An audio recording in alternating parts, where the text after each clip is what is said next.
Petits potes, j'espère que ça va bien. Aujourd'hui je suis ravie de vous retrouver avec cette gueule et cette démarcation. Donc vous l'avez vu dans le titre, aujourd'hui je vais vous faire je teste les pires produits d'Yves Rocher, les produits en fait les plus mal notés. Pour faire cette vidéo je me suis aidée de vous, donc je vous ai posé quelques questions sur Instagram, n'hésitez pas à me rejoindre, je vous mets mes réseaux par ici, ça m'aide beaucoup pour ce genre de vidéo. Et vous avez été assez en fait unanime sur pas mal de produits, donc je me suis procuré ces produits, ce sont des produits qui m'ont été envoyés par la marque. Bien évidemment cette vidéo n'est pas sponsorisée, cependant je tiens à préciser que je n'ai pas payé les produits, mais vous allez voir, hein, mon avis ne va pas du tout en tenir compte.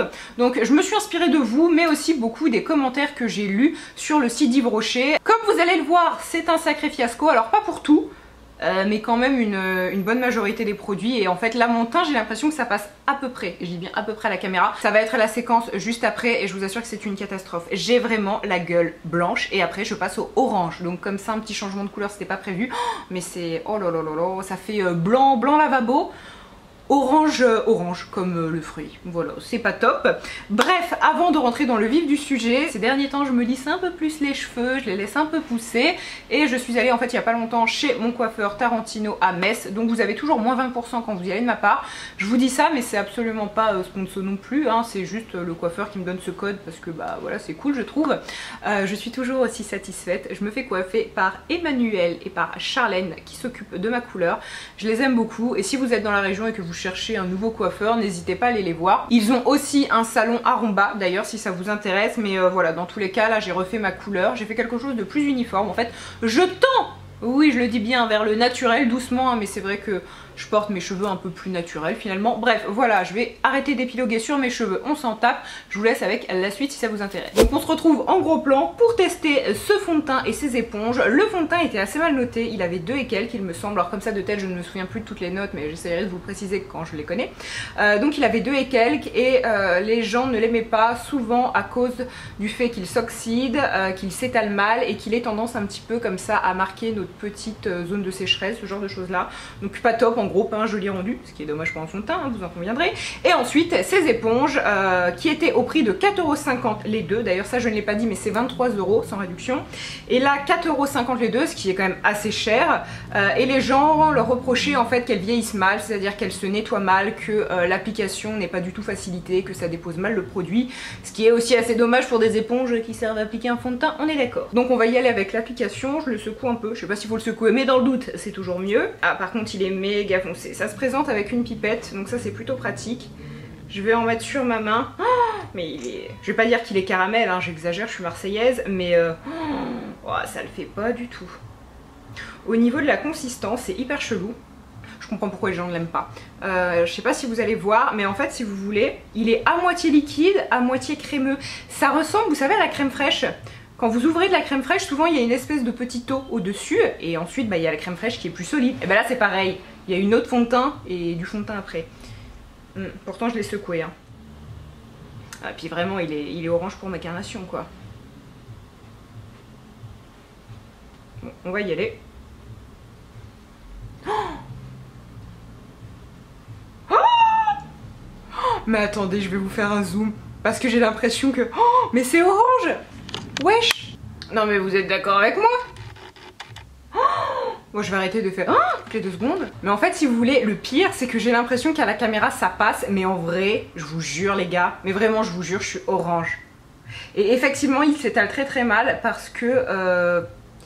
en fait, ouais, c'est une calamité. Ah désolé, hein. Yves Rocher je vous aime bien, mais alors là pas sur ce coup.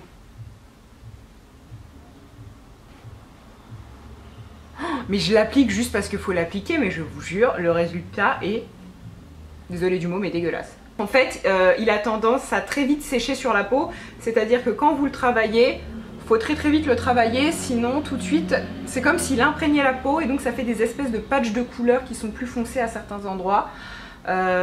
Et niveau teinte là par contre, parce que ok, je suis blanche comme un cul, ça on est d'accord, mais là il a vraiment des sous-tons un peu orangés. Enfin il est orange, c'est même pas beige, c'est orange quoi.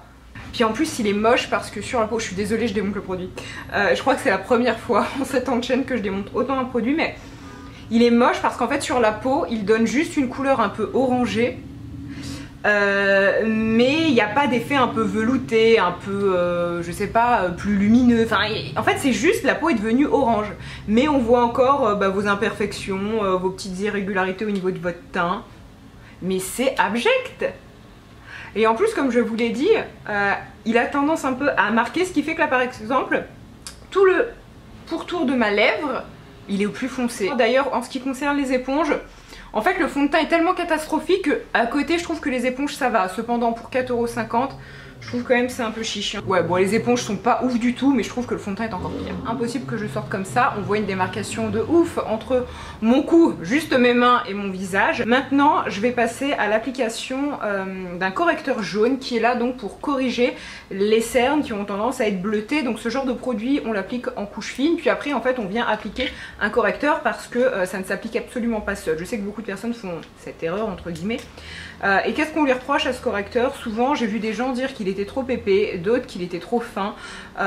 Et puis il y a des personnes qui trouvaient que justement, après les cernes en fait n'étaient plus bleues, mais elles devenaient vertes et que donc il n'y avait aucun intérêt à voir. Au niveau de la note, il est à 3, non à 4 et quelques, donc c'est pas une note qui est catastrophique non plus, mais ça faisait quand même partie des pires notes dans les anti-cernes correcteurs.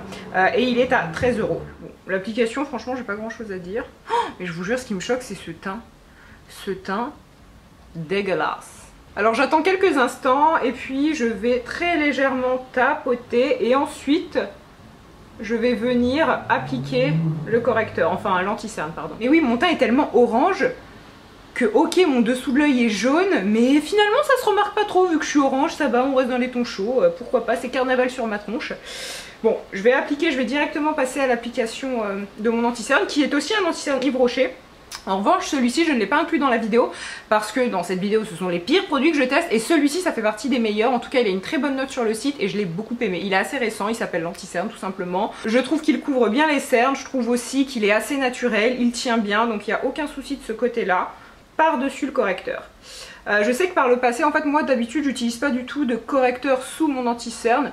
Bon, j'ai des cernes assez visibles, mais je trouve pas que ça apporte quelque chose. Effectivement, lorsqu'on vient de se maquiller, ça va, c'est clean, mais très vite, comme c'est un peu plus épais que d'habitude, vu qu'on ajoute plus de produits, ça creuse un petit peu le cerne. Du coup, mon anti-cerne est à la bonne couleur, sauf que comme mon teint est orange, ça fait effet panda, mais panda inversé quoi. Bon, entre vous et moi, je ne suis pas plus que ça satisfaite du correcteur jaune parce que je trouve que mes cernes sont toujours visibles.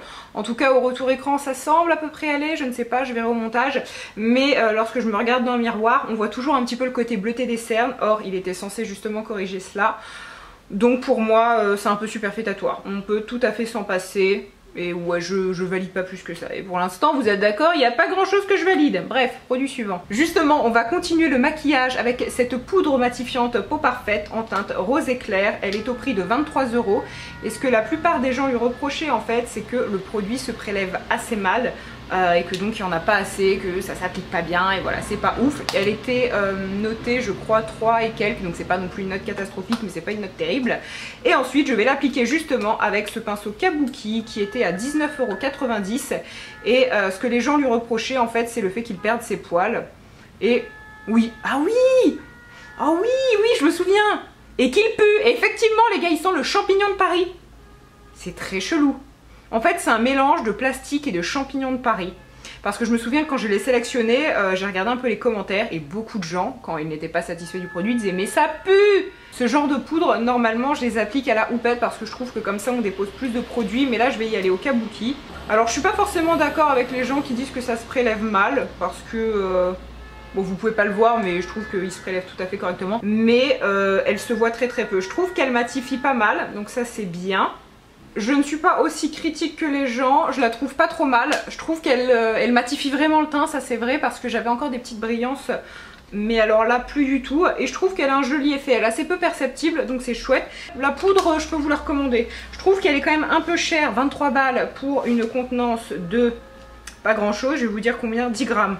Ouais, ça passe encore, je pensais qu'il y en avait encore moins que ça. Et ben, bizarrement, effectivement, vous voyez, si je l'applique à la houppette, alors que ce genre de poudre là, comme je vous l'ai dit, j'aime les appliquer comme ça, et ben je trouve qu'on voit quasiment que dalle. Donc quand les gens disent qu'elle se prélève mal, effectivement s'ils essaient de la prélever avec la houppette qui est fournie dans la poudre, autre produit que je vais tester, il s'agit d'un baume lèvres et joues qui se présente comme ceci, qui est tout mignon. Alors c'est un produit qui est au prix d'1,80 €, donc vraiment il coûte rien. De base il était à 4 €, donc c'est vraiment un produit petit prix, ça c'est pas mal.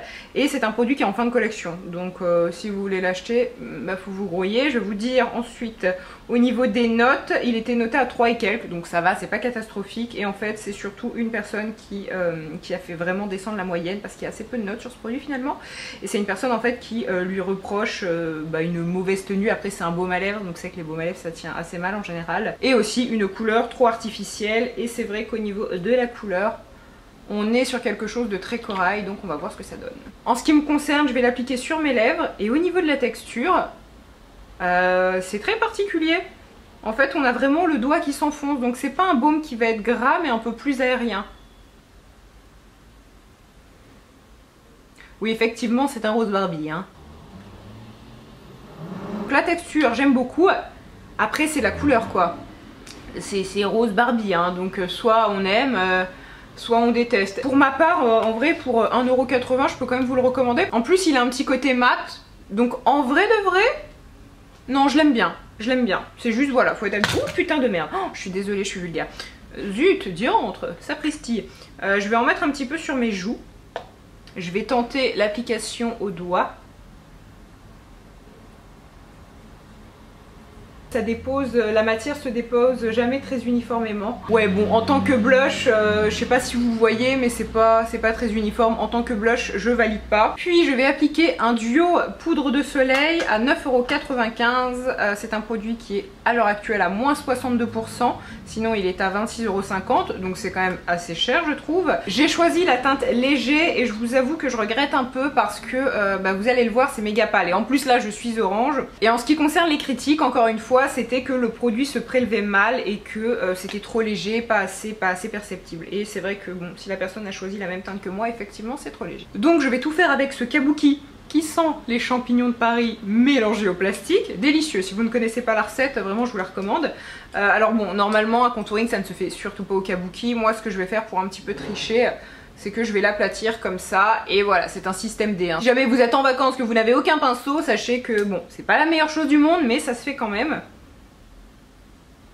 Alors par contre je trouve qu'il se prélève bien, encore une fois avec le kabuki, si la personne essaie avec une éponge, bon même si on n'applique pas un bronzer avec une éponge, ça doit être un peu plus relou. Je sais pas si vous voyez, ah si hein, putain on voit, oh là là ça fait marron cacao. Oh, mais j'ai jamais été aussi moche je crois dans une vidéo. Avec mes cernes là comme ça. Bon.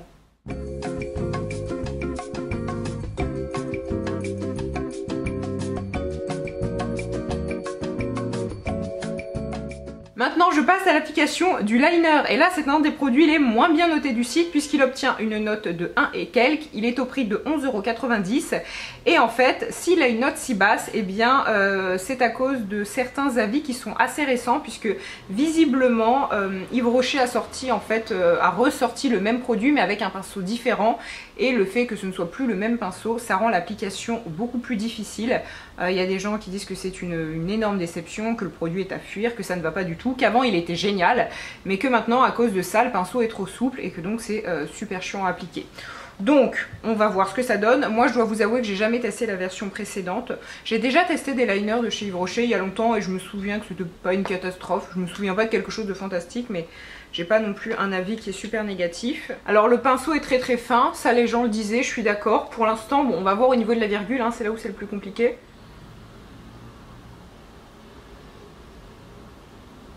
Alors oui, effectivement pour la virgule, le pinceau est assez souple, donc en fait il a tendance un peu à s'étaler, et donc à trop s'étaler, et donc on n'a pas la virgule rectiligne que l'on souhaite. Ah ouais, non, non, non, non, j'aime pas du tout. En fait, moi, c'est même pas... Oh, c'est dégueulasse. Oh là là, c'est dégueulasse. C'est même pas tant le pinceau qui me choque. Je vais vous faire un plan rapproché. C'est juste que... si vous voulez, une fois que vous repassez avec votre pinceau, ça retire l'encre qu'il y a avant, donc ça fait une espèce de trou. Finalement, je suis allée appliquer un autre liner. tellement celui-ci n'allait pas parce que effectivement je trouve qu'il s'applique mal en fait. On a tendance à avoir des patchs de couleurs. J'ai essayé de vous faire un plan rapproché mais je sais pas si ça va donner grand chose. Franchement je valide pas quoi. J'aime pas le pinceau, j'aime pas la manière dont l'application se fait. Ce que j'ai fait c'est que j'ai retiré mon liner et j'ai appliqué celui que j'applique en ce moment qui est très très bien. C'est un liner de Bourjois qui ne coûte pas très très cher du coup. C'est le liner pinceau et franchement il est génial. La tenue est assez bonne, l'application est géniale. C'est une texture liquide mais qui est très très légèrement gélifiée donc je trouve que justement ça facilite grandement pour le coup l'application, donc très très bien. Et justement ensuite je vais appliquer un mascara, donc c'est le mascara longueur 360 degrés waterproof qui est au prix de 15 €. Il a une note de 2 donc ce n'est pas terrible. Et ce qu'on peut lire au niveau des critiques c'est qu'il n'allonge pas, il n'apporte pas de volume et qu'il n'est pas très très waterproof. Donc en gros tout ce qu'il promet eh bien c'est de la gnognotte et en fait pas mal de personnes disent qu'avec ou sans ça change pas grand chose, qu'il a assez peu d'effet. Sachant qu'en général les mascaras waterproof sont plus secs, donc c'est vrai qu'on peut adorer un mascara et puis finalement la version waterproof la détester. Alors oui, attendez, je vais vous faire un plan rapproché, je comprends pourquoi les gens disent qu'il ne se voit pas. Parce qu'il se voit pas, tout simplement. Je suis désolée parce que là vous le voyez, mes cernes sont creusées, vraiment c'est le maquillage de la défaite. Alors je sais pas si vous allez le voir, mais en fait sur mes cils c'est méga discret. Bon, en plus j'ai du liner donc ça n'aide pas pour que vous puissiez vous rendre compte.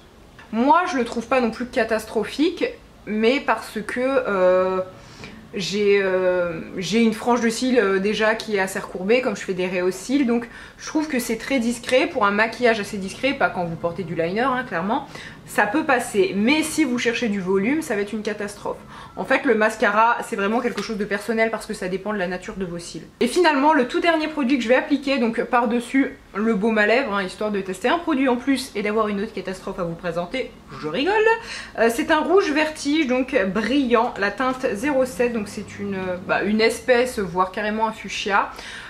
Il est au prix de, je ne me souviens plus, en tout cas je sais que la note c'était 3,6 et que ce que les gens lui reprochaient c'était le manque de pigmentation, en fait que c'était tout simplement une espèce de brillant à lèvres mais qu'on n'avait pas assez de couleur, que ça tenait mal. C'est des critiques en fait assez faciles et qu'on peut faire je pense à pas mal de rouge à lèvres comme ça très brillant, mais c'est vrai que étant donné que c'est présenté comme un rouge à lèvres et non comme un brillant à lèvres, je peux comprendre que les gens soient déçus. Alors allons-y pour l'application. Oh bah écoutez, moi je suis pas aussi sceptique. Non, je trouve qu'il est pigmenté. Les gens disaient que la pigmentation c'était de la gnognotte. Non, bah vous le voyez par vous-même hein. Et ben écoutez, non je suis pas d'accord. Là il a une note de 3,6 mais moi je le trouve très bien ce produit. Au niveau du prix, bon voilà ça reste à peu près les prix d'Yves Rocher. Il sent très très bon, le packaging est sympa. Et le produit, non je trouve que bon, après là c'est un rose fuchsia donc ça va pas avec ma robe, on aime ou on n'aime pas, ça d'accord. Mais je trouve que la pigmentation ça va, alors la tenue ça doit pas être mirobolant, ça c'est certain, mais enfin c'est un brillant à lèvres donc faut pas s'attendre à une tenue, à la tenue d'un mat, ça me semble couler de source.